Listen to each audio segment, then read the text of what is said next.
네, 오늘부터는 새해를 맞아서 에스더서를 우리가 살펴보려고 합니다.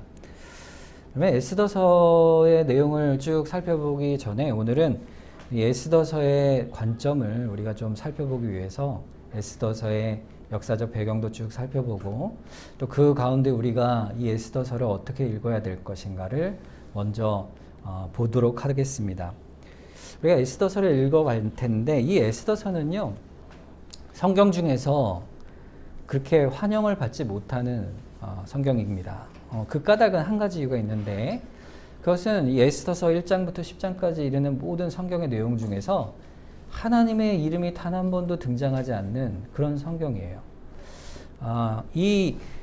그렇기 때문에 사람들은 이 에스더서에 대해서 이게 하나님의 정경으로 바른 것인가 이렇게 의문을 가질 수도 있겠지만, 사실 유대인들은 이 책이 정경인 것을 단 한 번도 의심하지 않고 이 에스더서를 꾸준히 하나님의 말씀으로 읽고 있습니다. 왜냐하면 이 에스더서의 내용 자체가 유대인들이 바벨론 포로로 잡혀간 이후에 이 유대인들을 말살하려는 이방인들의 계획을 구원받는 사건으로 바꿔간 그런 유명한 사건이 바로 이 에스더서이기 때문이죠.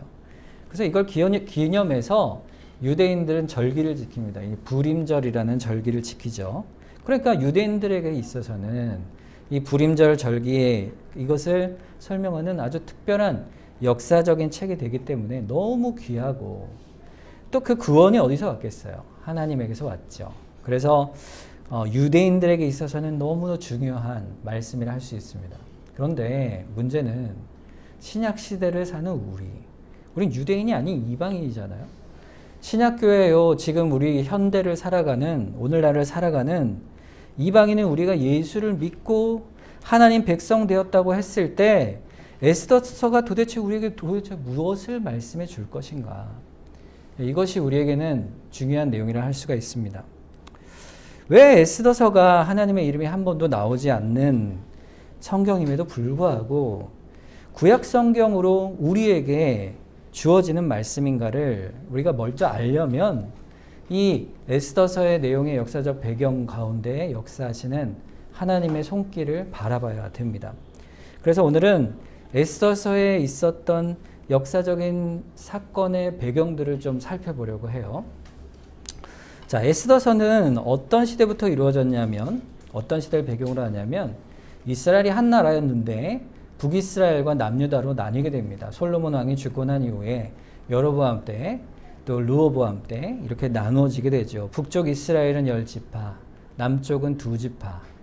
그래서 북이스라엘과 남유다로 나뉘어졌는데, 그런데 두 나라가 똑같이 하나님 앞에 불순종과 죄악으로 번성하게 됩니다. 그때 하나님께서 먼저 이 북이스라엘, 북왕국 이스라엘을 멸망을 시키시는데, 이 북이스라엘은요, 완전히 정말로 멸망이 됩니다. 북이스라엘에 있는 이 10지파들은 아시리아라는 나라에 의해서 BC 기원전 722년에 멸망을 하게 돼요. 어떻게 멸망을 하냐면, 이 아수르라는 나라는요, 이 제국이죠. 제국인데 이 아수르는 이스라엘을 멸망시켰을 뿐 아니라 주변의 많은 나라를 멸망시키면서 그 민족성을 말살시키는 정책을 폈어요. 그래서 그 어떤 방식으로 했냐면 서로를 이주시키는 거예요. 이주시키면 어떻게 되겠습니까? 서로 민족이 섞이겠죠. 그 민족의 정체성을 잃어버리고 혼혈 정책이 되는 거예요. 그렇게 섞어버리니까 이 북이스라엘, 특히 사마리아인들이라 불리는 예수님 시대의 사마리아인들이 그렇게 멸시를 받았던 이유가 바로 이 혼혈들이었기 때문이죠. 그래서 그들이 교회로서의 정체성을 북이스라엘은 완전히 상실하게 됩니다. 그럼 남유다는 어떻게 됐을까요? 남유다도 북이스라엘의 멸망을 보고 그들의 불순종을 보고 우리가 회개해야겠구나, 하나님 앞으로 돌아가야겠구나, 이런 계기를 보여줬음에도 불구하고 남유다마저도 똑같이 타락을 하죠. 그래서 결국 큰 하나님의 심판과 징계를 받습니다. 그래서 남유다도 멸망을 하게 됩니다. 자, 그런데 하나님께서는 이스라엘을 향해 약속하셨잖아요. 아브라함에게, 다윗에게 약속하신 그 약속을 지키시기 위해서 완전히 멸망시키지 않고 그 유다를 돌이켜 오게 하세요. 이 바벨론이란 나라에 의해서 멸망을 받아서 포로로 끌려가게 되는데, 자, 이제 화면을 다음 화면 보시면은, 네, 세 차례의, 네, 바벨론에 의해서 남유다의 멸망이 이루어지게 됩니다. 그런데 하나님께서 그들을 완전히 교회적으로 멸망시키시지 않아요. 그걸 어떻게 합니까? 남겨두십니다. 그래서 남은 자들이 있습니다. 그래서 포로로 끌려갔던 세 번에 걸쳐 포로로 끌려갔다가 세 번에 걸쳐서 돌아와서 다시금 성전을 짓고 회복하는 역사를 부어주시죠. 그래서 유다가 교회의 성격, 하나님의 징계에도 불구하고 하나님의 은혜가 그들에게 부어져서 교회로서 무너지지 않고 유지되어 갈 수 있도록 하나님께서 이스라엘 유다에게 하나님께서 긍휼을 베풀어 주시죠. 자, 그것이 이스라엘이 포로에서 돌아오는 사건입니다. 자, 유다가 세 차례 포로로 끌려가죠. 자, 처음 끌려간 건요, 기원전 605년이에요. 그때 바벨론이 침공을 합니다.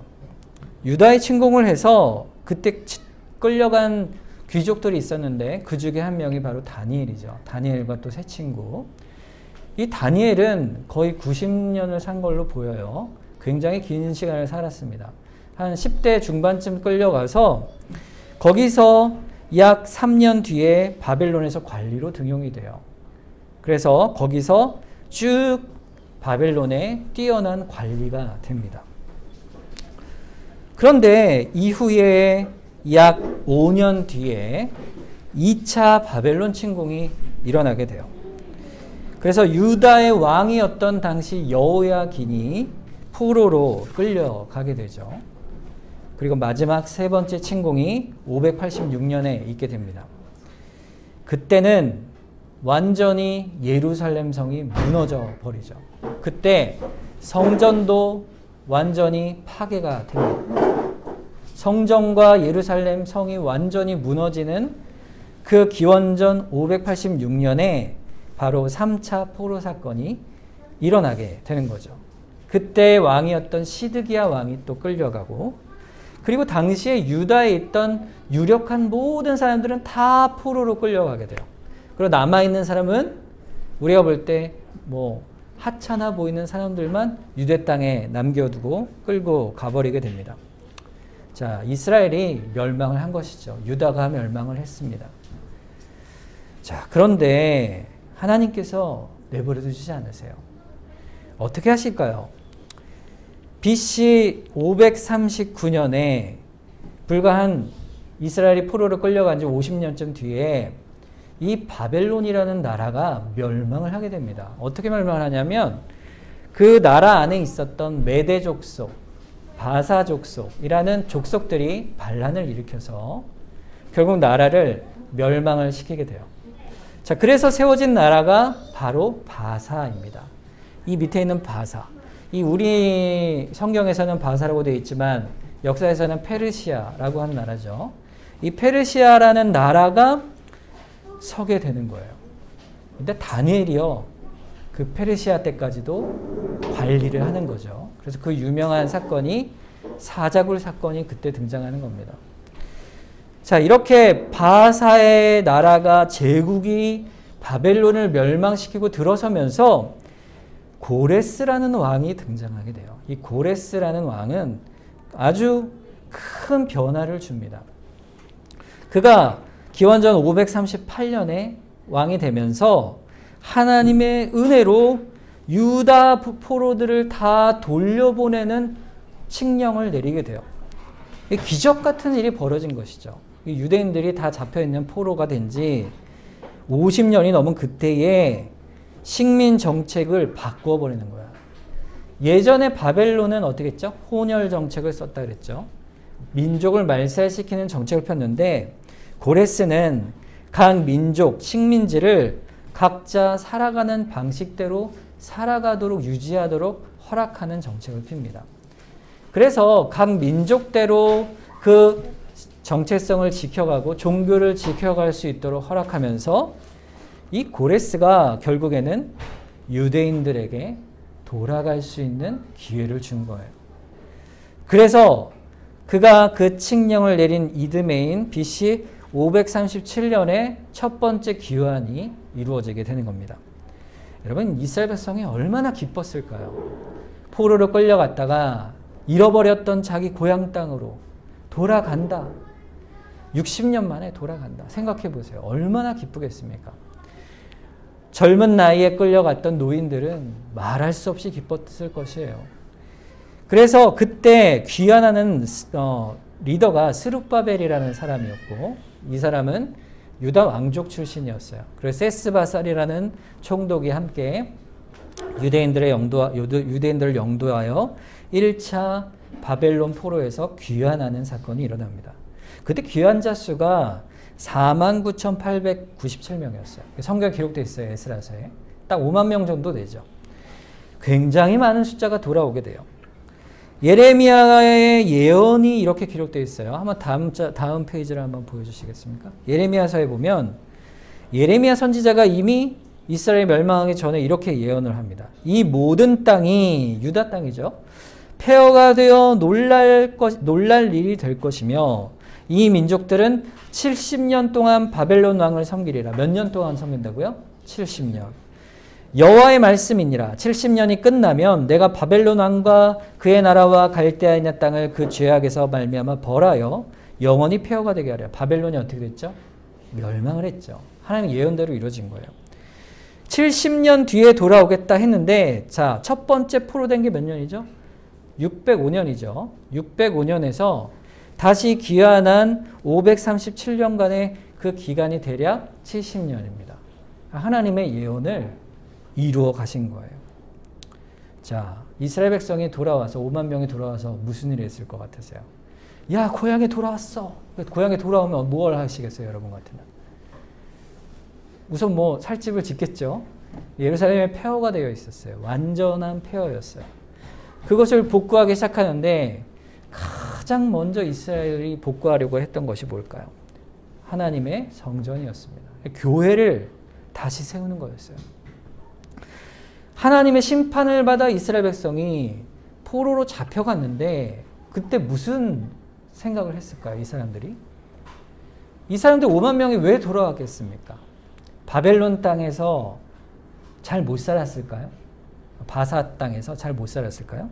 그렇지 않았습니다. 에스더서에 나오는 에스더 보세요. 유대인이 여왕이 될 정도, 왕비가 될 정도면, 모르드게가 관리가 될 정도면 이스라엘 백성들이 거기서 아주 나쁜 대우를 받지는 않았어요. 유대인들이 아마도 거기 자리를 잡고 잘 살고 있었을 겁니다. 어느 정도. 그런데 자기 것을 다 포기하고 예루살렘으로 돌아온다는 것은 자신들의 죄를 깨닫고 하나님 앞에 다시금 회개하기 위해 나아간 거예요. 왜냐하면 유대 율법에는 제사만이 하나님께 속죄할 수 있는 은혜를 얻을 수 있는 것이었거든요. 그 땅에서는 제사를 드릴 수가 없었어요. 왜? 성전이 없으니까. 그래서 그들이 와서 한 일이 뭘까요? 오직 성전을 짓고 재건하여 하나님 앞에 나아가길 원한 거예요. 그러니까 얼마나 감격스럽겠어요. 들어가서 1년이 지난 후에 그때부터 성전을 짓기 시작합니다. 자, 그런데 여러분, 하나님의 일을 할 때요, 너무 일이 잘 될 것 같은데 사실은 그렇지 않아요. 방해하는 세력이 언제나 있습니다. 사마리아인들, 그 땅에 있었던 사마리아인들이요, 이 성전을 방해하는 거예요. 왜 방해했을까요? 우리도 유대인이다 이렇게 말을 하며 이스라엘 민족이다. 하지만 그들은 이미 어떻게 됐습니까? 북이스라엘이 포로로 끌려간 뒤에 혼합 정책에 의해서 이방인들과 이미 혼혈이 돼 있는 거예요. 그 혼혈이 문제가 아니라 그들의 신앙도 혼합되어 있는 거예요. 하나님을 섬긴다 하지만 우상도 섬기고 영적인 예배하는 순수성을 다 잃어버린 거예요. 그래서 그들과 단절하자 결국 그들이 계속 방해하는 거죠. 공격하는 거예요. 그래서 결국 이스라엘이 16년 동안을 성전을 건설을 못하고 지루하게 중지하게 되는 것이죠. 자기 살 길이 더 어려워진 거예요. 그래서 거기에 집중하게 된 것입니다. 그때 우리가 잘 아는 BC 520년경에 학개와 스가랴 선지자가 등장하는 거예요. 학개, 스가랴 선지자는 이때 활동한 사람들입니다. 그래서 이들이 성전을 다시 시작하자, 짓기를 시작하자, 우리가 영적으로 회복하자, 부흥운동을 해서 성전을 시작해서 4년 만에 BC 514년에 여기 중간에 있죠. 성전을 다시 건축하게 돼요. 제2성전. 스룹바벨 성전이라고도 하는데 두 번째 성전을 짓게 됩니다. 자, 근데 잘 보세요. 516년에 졌잖아요. 근데 성전이 언제 무너졌죠? 제1성전이? 3차 침공 때. 587년이죠. 그러니까 딱 몇 년이에요? 70년이죠. 첫 번째 성전이 무너지고 두 번째 성전을 재건하는 기간이 또 딱 70년입니다. 하나님께서 70년 동안 있다가 돌이키게 하겠다 하신 말씀을 그대로 또 성취하시는 것이죠.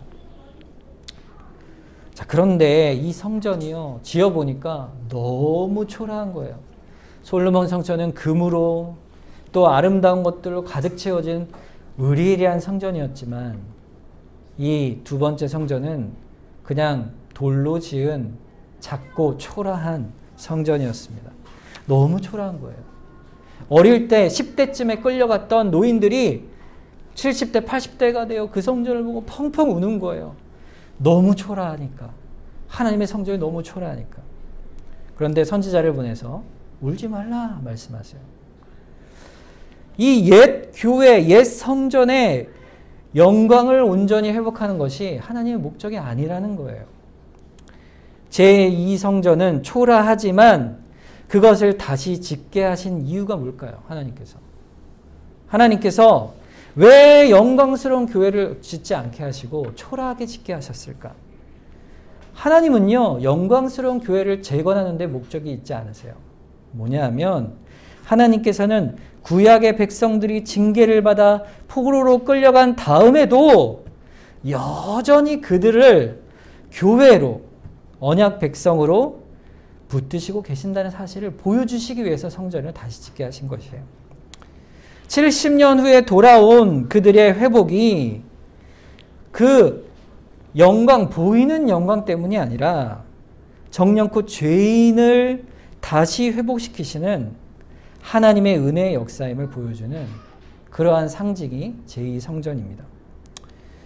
그 성전 자체가 영화로운 회복을 보여주시는 게 아니라 징계받아 멸망하기도 마땅한 백성일지라도 하나님의 은혜로 결국은 회복시켜 주심을 보여주는 하나의 예표적 상징이라 할 수 있어요.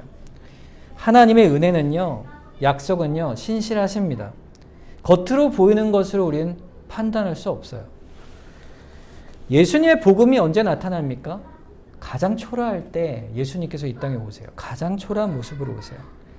그 복음의 가치는 말할 수 없는 것이지만 세상의 영광과는 다른 것입니다. 그렇게 성전이 세워집니다. 자, 1차 포로 기한이 있고 나서 80년이 지난, 성전이 지어지고 난 후에도 약 60년이 지난 BC 458년에 두 번째 포로 기한이 일어나게 돼요.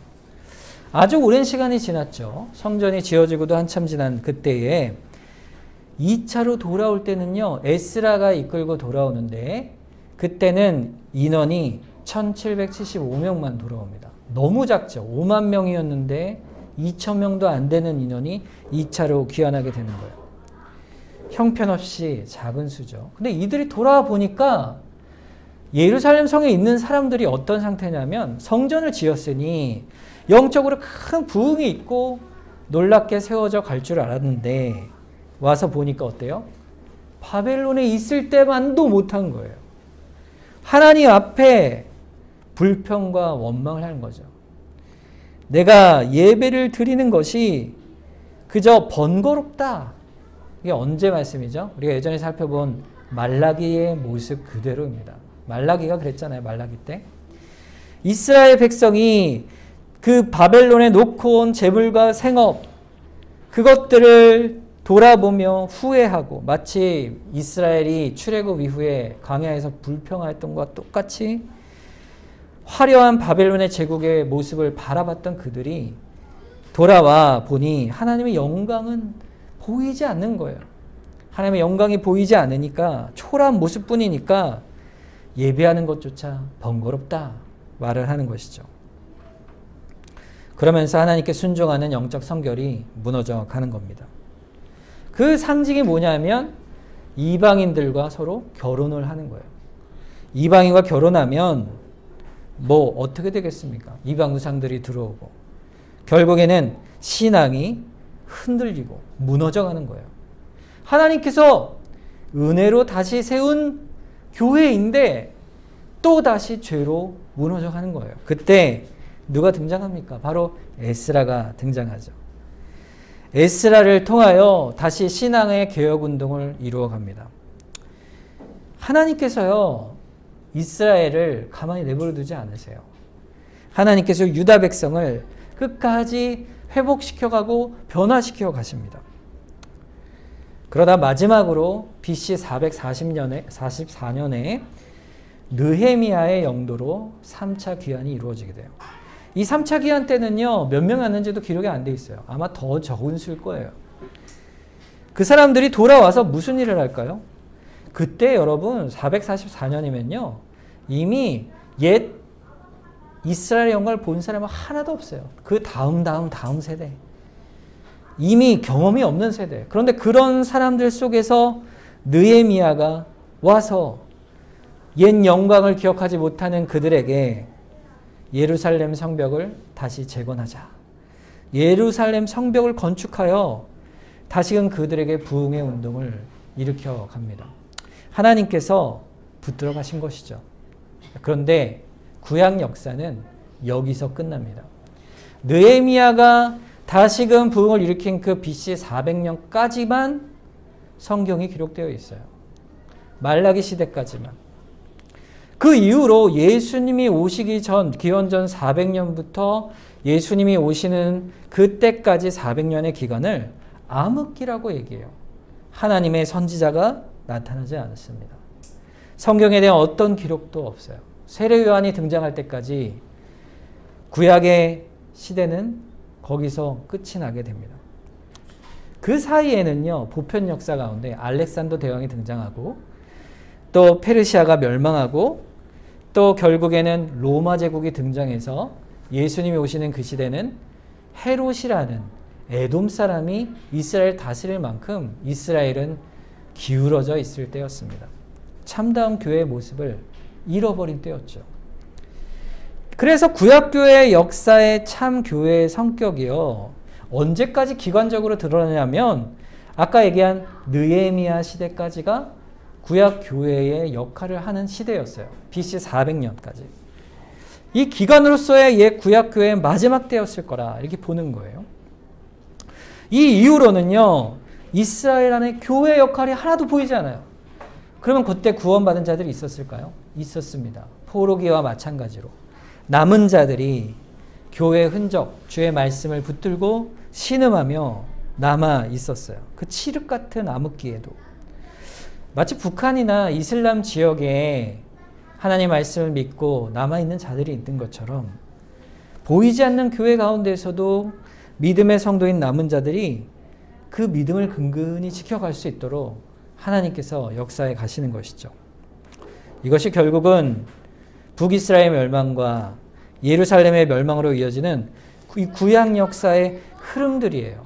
우리가 이 역사를 제가 쭉 말씀을 드렸는데 그러다가 결국 새 역사인 예수 그리스도의 탄생으로 신약교회가 등장하게 되는 것이죠. 하나님의 역사가 그렇게 이어져 갑니다. 자, 그런데 이제 본문으로 다시 돌아와야죠. 역사를 굉장히 길게 얘기했는데 이 에스더서는 도대체 어디쯤에 자리하고 있을까요? 이 역사 가운데. BC 474년에서 3년경으로 봐요. 자, 그러니까 1차 귀환이 BC 537년에 있었죠. 그리고 2차 귀환이 458년 사이에 있었으니까 그 사이에 있었던 거예요. 1차 귀환과 2차 귀환 사이에 있었던 사건이 바로 에스더 사건입니다. 그러니까 이스라엘 백성이 가나안 땅으로 귀환하여 약속의 백성들이 어찌 성전을 짓고 나아갔다. 이게 어디에 등장해요? 에스라서에 등장하잖아요. 그런데 동시에 그 시대에 에스더서는요, 누구를 비추고 있습니까? 바벨론에 남아있는 유대인들을 비추고 있어요. 이 바벨론에 남아있는 유대인들의 영적인 모습을 비추고 있는 것이 에스더서입니다. 이 바벨론, 그러니까 이 바사죠. 이 바사 왕은 당시 누구였을까요? 오늘 본문 1절에 나오죠. 아하수에로 왕이었어요. 이 아하수에로 왕은 크세르크세스라고도 하는데 그리스어로 이 아하수에로 왕 이전의 왕이 그 유명한 다리오 왕이었어요.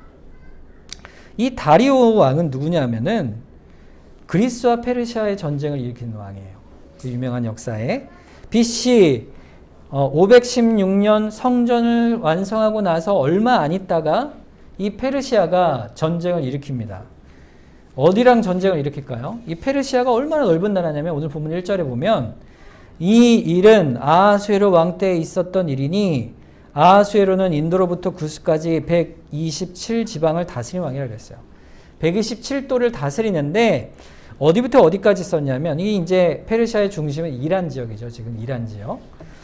동쪽으로 가면 인도의 파키스탄까지, 북부 파키스탄까지, 서쪽으로는 아프리카 북부에 있는 구스, 지금은 이디오피아죠. 이 에디오피아 지역까지. 그리고는 북쪽으로는 터키를 넘어서 그리스 북부까지, 마케도니아 지역 일부까지를 차지하게 됩니다. 그런데 그리스를 차지하지 못한 거예요. 그래서 가만 보니까 이 주변에 있는 그리스 주변에 있는 해양 도시들이 말을 잘 안 듣는 거예요. 그래서 페르시아가 왕이었던 다리오가 아테네를 중심으로 한 그리스들을 깡그리 정복하기 위해서 6만 명을 이끌고 침공을 합니다. 그래서 1차 침공을 하는데 그때 그리스의 아테네는 정복을 못해요. 그래서 두 번째로 다시 첫 번째 에레트리아라는 도시를 정복한 후에 이제 두 번째로 다시 아테네를 무너뜨리기 위하여 490년에 BC 490년에 다리오가 두 번째 공격을 하게 됩니다. 엄청난 군사력의 차이를 가지고 페르시아 군대가 강력하게 해군과 육군을 이끌고 군사력으로 밀고 들어가는데 근데 그때 졌을까요? 이겼을까요? 페르시아가 지죠. 그 유명한 마라톤 평원 전투입니다. 그때 마라톤에서 그 소식을 승전 소식을 전하기 위해 42.195km를 달려갔잖아요. 병사가. 그 사건 때문에 마라톤 경기가 생겼죠. 실제로요. 이란은요. 지금도 마라톤 경기 출전 안 합니다. 페르시아 후손이기 때문에. 그래서 이 다리오가 패배를 하니까 얼마나 분하고 억울하겠어요. 그렇게 군사를 강력한데. 그런데 그러던 중에 다시 전쟁을 일으키려는 중에 다리오가 죽게 됩니다. 그러자 그 다음 왕인 아하수에로가 아들인 아하수에로가 이제 복수를 하게 되는 거죠. 그래서 6년 동안 전쟁 준비를 합니다. 그리고 나서 BC 481년에 그 유명한 살라미스 전투를 벌이게 되는 거죠. 그렇게 전투를 벌였는데 여전히 강력한 군대를 이끌어 갔으나 또 패배를 하게 됩니다. 또 패배를 하게 돼요. 너무 속상한 거예요. 아하수에로가. 그래서 또 2년 뒤에 2년 동안 준비를 해서 4차 공격을 했는데 4차 공격에서도 또 패하게 됩니다. 자, 패배한 이후에 아하수에로 왕은 너무 상심이 큰 거예요. 그리고 괴롭고 힘든 거예요. 제국의 위용은 아직 여전하지만 4번에 걸친 그리스와의 전쟁의 패배는요. 이 페르시아의 왕이었던 아하수에로에게는 큰 쓸쓸함과 외로움과 힘듦을 줍니다. 자, 그때 왕비가 그에게 없었어요. 그 왕비가 누구였을까요? 와스디죠. 와스디. 원래 왕비였던 와스디. 이 와스디 왕비가 너무 미인이었던 것 같아요. 뭐 성격이 어떤지는 정확히 나오진 않지만 1장 11절에 보면 이렇게 돼 있어요. 왕후 와스디를 청하여 왕후의 관을 정죄하고 왕 앞으로 나오게 하여 그의 아리따움을 뭇 백성과 지방관들에게 보이게 하라니 이는 왕후의 용모가 보기에 좋았다. 굉장히 아름다웠어요. 그런데 이 왕비에게 나오라, 그 아름다움을 보여달라 그랬더니 나오지 않죠. 그래서 결국 폐위를 시킵니다. 이 사건이 전쟁 전에 있었던 사건이에요. 그러니까 아하수에로 왕이 전쟁에서 지고 너무 힘들고 자존심 상하고 이때쯤에 와스디가 생각이 나는 거예요. 폐위된 와스디가. 내가 너무 성급했나? 이럴 때 그때 측근들과 신하들이 뭐라고 합니까? 왕후를 새롭게 간택하시옵소서. 그때 등장한 게 바로 에스더입니다. 에스더. 그때 각 나라와 도에서 왕후의 후보들을 뽑지요. 결국 에스더가 왕비로 간택이 되는 것이에요. 자, 이것이 역사의 배경입니다. 제가 길게 설명을 드렸는데 왜 이렇게 제가 역사의 흐름을 길게 설명을 들었냐면 이 에스더서의 역사적 흐름 속에서 우리가 뭘 생각할 수가 있는가 이거예요. 우리가 이 역사적 흐름을 지금 세계사의 역사와 구약의 역사를 쫙 빗대어서 쭉 설명을 드렸는데 여러분 이 역사 속에 하나님이 보이십니까? 하나님이 보이세요? 어떻습니까? 하나님이 안 보이잖아요. 왜냐하면 그냥 역사가 인간사에 의해서 보편사에 의해서 그냥 흘러가는 것 같잖아요. 고레스가 왕이 되자 그냥 칙령을 내려서 귀환을 시켜준 것이고 아수르가 멸망을 하고 바벨론이 멸망을 하고 그래서 결국 페르시아가 엄청난 제국으로 등장했지만 그보다 훨씬 작은 그리스에게 패망을 하고 이게 역사의 아이러니이기도 하지만 그냥 세계사의 흐름처럼 보이지만 사실 이 역사의 흐름 속에 하나님은요 이스라엘을 회복시키시는 일을 이루어 가신 거예요. 에스더서에 나타나는 역사가 나타나지고 마침내 이들로 이 바사를 멸망시키는 알렉산더가 등장하고 결국 로마 제국이 등장한 후에 그 땅에 그리스도께서 오시는 일까지 이어지는 구약의 역사 그리고 이후에 로마 제국의 교회가 번성하여 세워져 가는 이 복음의 역사들이 하나님께서 역사를 그의 손으로 붙드시는 이름을 우리가 역사를 통해 보게 되는 것입니다. 여러분 이 모든 역사의 흐름은요 보편 역사 속에 하나님의 손이 하나도 보이지 않지만 하나님의 구속의 은혜의 역사를 볼 때는요 전부 다 그것이 다 배경이 되어지는 것이에요. 놀라운 일이죠. 그러니까 하나님께서는요 이 역사를 주관하고 계신 분이라는 거예요. 우리가 살아가는 이 세상 속에 큰 제국이 있다 사라지고 그 왕들이 세워졌다가 무너지고 전쟁이 일어나고 또 우리가 살아가는 작은 우리나라 안에서의 일들이 일어나는 모든 상황조차도 하나님의 구원의 관점에서 보면 하나님의 손길에서 벗어나는 것이 단 하나도 없는 것이에요. 시간적 측면에서뿐만이 아니라 공간적 측면에서도 그런 거예요. 이 고레스의 칙령으로 스룹바벨의 영도로 1차 포로 귀환이 이루어져서 성전이 재건되고 2차, 3차 포로 귀환이 이루어진 일이 하나님의 도우심과 은혜가 아니겠습니까?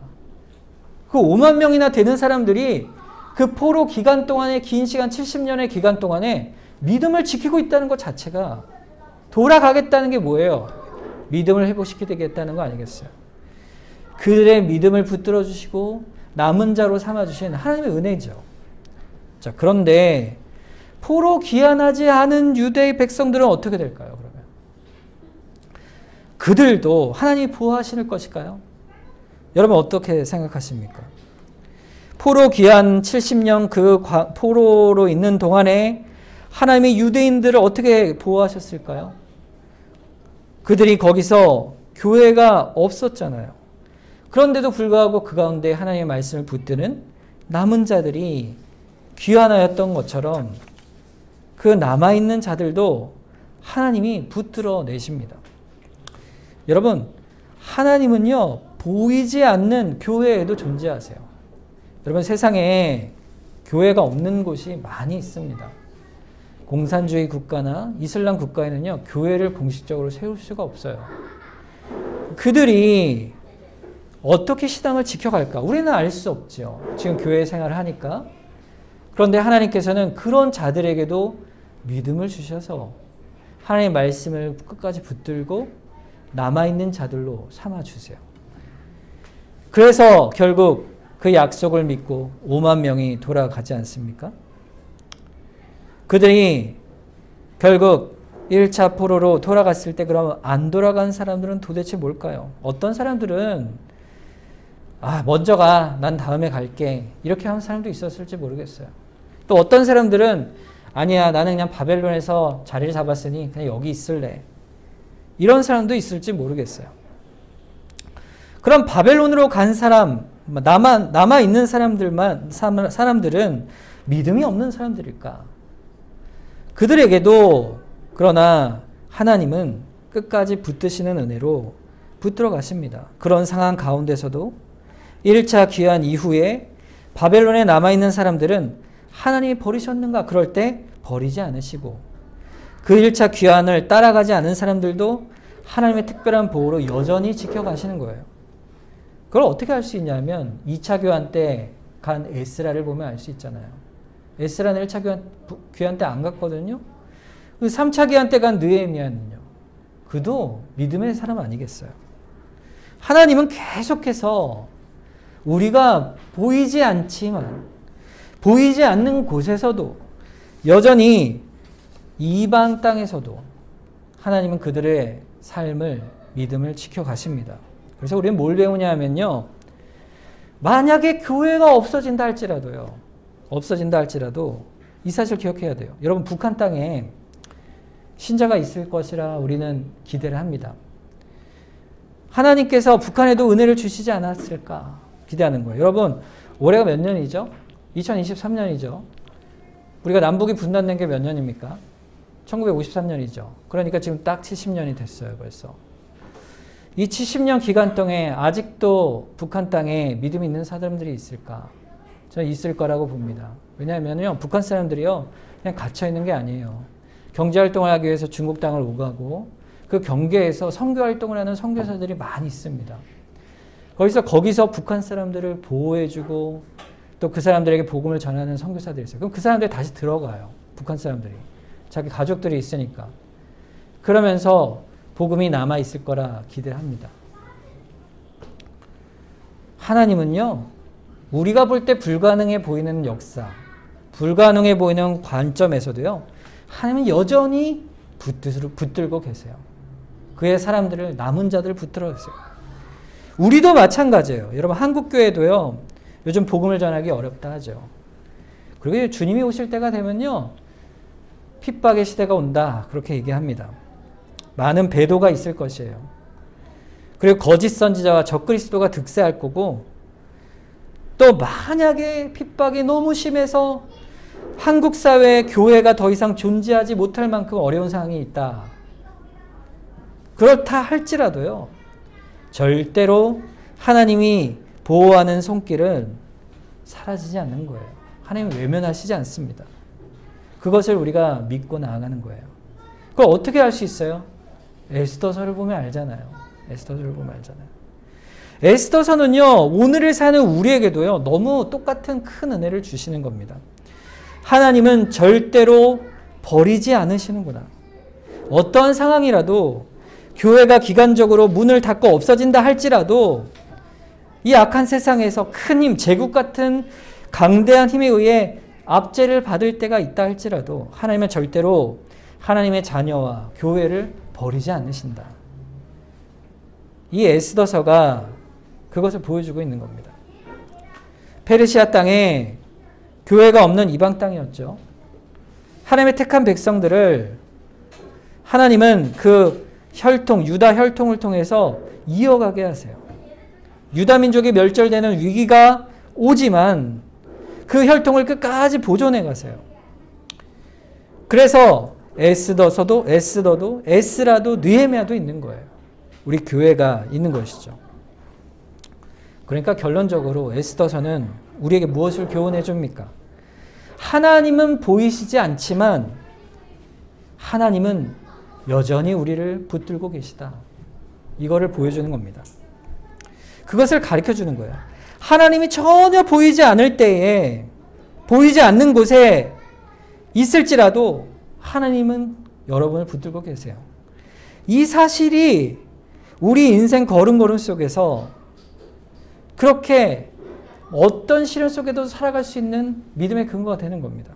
여러분 주변에서 야, 너 삶 보니까 너 참 예수 헛믿었구나. 너 보니까 네 인생 보니까 하나님은 없는 것 같아. 라고 말하더라도 하나님은 여전히 나에게 항상 계시다는 사실을 의심하지 말라 말씀하는 거예요. 마태복음 10장 28절에서 31절에 보면 몸은 죽어도 영혼은 능히 죽이지 못하는 자들을 두려워하지 말고 오직 몸과 영혼을 능히 지옥에 멸할 수 있는 이를 두려워하라. 참새 2마리가 한 아사리온에 팔리지 않느냐? 그러나 너희 아버지께서 허락하지 아니하시면 그 하나도 땅에 떨어지지 아니하리라. 너희에게는 머리털까지 다 세신 바 되었나니 두려워하지 말라. 너희는 많은 참새보다 귀하니라 그랬어요. 우리가 믿음의 담대함을 가질 수 있는 이유가 뭡니까? 온 세상의 역사가 하나님의 손 안에 있기 때문에요. 하나님께서 허락하시지 않으면 참새 한 마리도 떨어지지 않습니다. 우리의 역사가 그런 것이에요. 우리가 두려워할 게 뭐가 있습니까? 세상이 두려울 때가 있죠. 우리가 닥친 상황이 두려울 때가 있습니다. 그러나 우리가 두려워할 것은 그것이 아니에요. 우리를 붙들고 계신 하나님이 우리의 주님이심을 알고 믿으면 그래서 더 담대하게 세상을 살아가게 되는 겁니다. 여러분 에스더가 담대해지잖아요. 왜 담대할까요? 이것을 알기 때문이에요. 로마서 8장 35절에서 37절에 보면 그 담대함의 고백이 사도 바울에게 이렇게 나타납니다. 우리 같이 한번 읽어보겠습니다.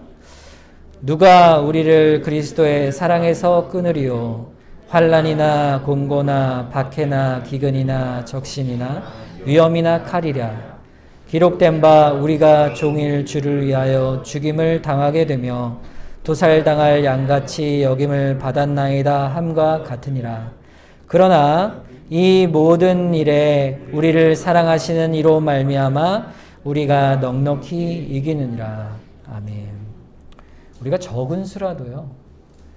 세상이 볼 때 정말 형편없는 모습일지라도 초라할지라도 우리가 믿음을 견고히 세울 수 있는 이유는 오직 주께서 우리를 사랑하신다. 우리를 붙들고 계신다. 그 사랑이 어떤 것으로도 끊을 수 없다. 그 소망 안에 있는 겁니다. 여러분 개인적으로 여러분 어떤 상황에 있는지 제가 아는 것도 있지만 모르는 바도 많을 거예요. 여러분은 마음속에 있는 그 상황의 모습, 나의 인생의 어떤 굴곡과 곤고함이 있을지도 모릅니다. 그러나 주님께서 여러분을 내버려 두지 않고 붙들고 계시다는 그 사실을 우리가 믿고 나아가는 것이죠. 다른 게 없어요. 우리에게 나타나는 모든 일들도 사실은 다 주의 손에 있다. 그걸 믿으시기 바랍니다. 여러분 흔들릴 때는요. 주님을 붙들면 굳건히 서게 돼 있어요. 주님의 말씀을 붙들고 또 의지하고 또 우리가 닥치는 상황과 주변에 제국 같은 힘이 나를 압제한다 할지라도요. 그보다 크신 하나님께서 우리를 붙들고 계시다. 이 사실을 믿으시고 끝까지 주님을 놓지 않고 주님의 나라까지 달려나가는 우리 모두가 되기를 주님의 이름으로 축원합니다. 우리 함께 이 시간 합심해서 한번 기도하겠습니다. 하나님, 그 말할 수 없는 보이지 않는 큰 은혜의 손길로 우리를 붙들어 주심에 감사합니다. 우리의 삶을, 우리의 인생을 붙들어 주시옵소서. 우리 시간 합심해서 한번 기도하겠습니다.